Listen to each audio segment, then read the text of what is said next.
Dr. Richard Besser is the former acting director of the CDC. He's also the president of the Robert Wood Johnson Foundation. Dr. Besser, good morning. Let me just start, to keep it in perspective, we are nowhere near the worst moments of this pandemic. But on the other hand, did you ever think we'd be back here? Now we've got mask mandates again. We've seen the cases going up, particularly in the unvaccinated pockets of this country. What do you make of it? How worried are you?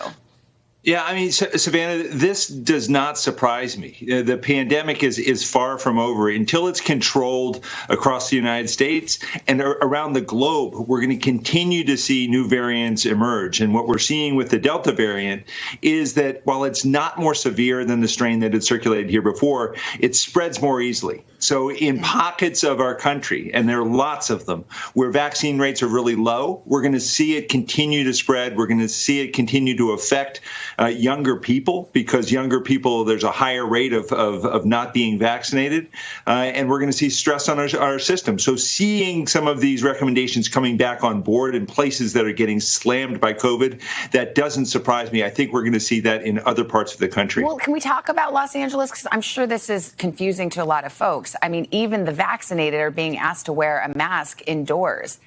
Does that go against the science? I don't get that. I mean, that's different than what the CDC says, isn't it?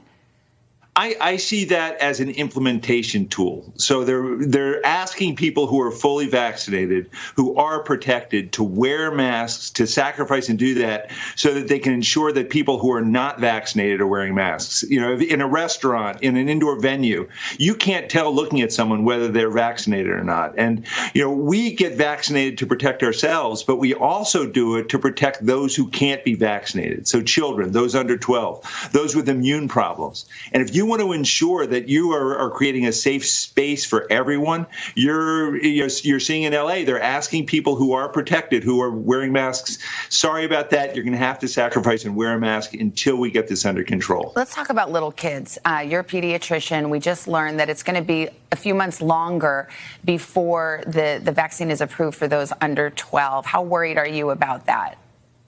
Well, I'm the opposite of worried. I'm reassured. And what reassures me about that is that, thankfully, this disease causes less severe illness in young children. Yes, there have been hundreds of children who've died, but there have been hundreds of thousands of adults who've died. And what the FDA is saying is, because this is less severe in young children, we want to see 6 months of safety data so that we can say to parents, and as a pediatrician, I can say to my patients, they've done due diligence. Although you aren't so concerned that COVID is going to be severe in your child, we've shown that these vaccines are safe and we recommend them. Can I just follow up on that? That by doing that, we're going to be able to see more parents be willing to vaccinate their kids. As a mom of a 6- and 4-year-old, I like that. I'm glad to hear that. On the other hand, when I hear about this Delta variant ripping around the country through the unvaccinated, it didn't exist. We didn't know about it a few months ago. I worry about some new variant coming along, and maybe this one is more dangerous to little kids. And here our kids are hanging out there unprotected. Is that an irrational mom worry? That's not irrational at all. And it's really balancing those two things. And I hope that fear that you're expressing will encourage more adults who may say, hey, I don't care about this, to get vaccinated, to provide that barrier, that buffer around children and others who can't be vaccinated. Yeah. And then recognize that there are people still who want to be vaccinated, and we have to up those efforts to get them to people, to workers who are in lower income jobs who can't take time off work, to people with disabilities who are homebound. We have to continue to double those efforts, and we have to call out states that are saying, hey, we're not going to promote this to people for whom it's been authorized. That is just, that has got to be unacceptable. Yeah. All right. Dr. Besser, as always, thank you. Have a good weekend. Appreciate it. Thank you.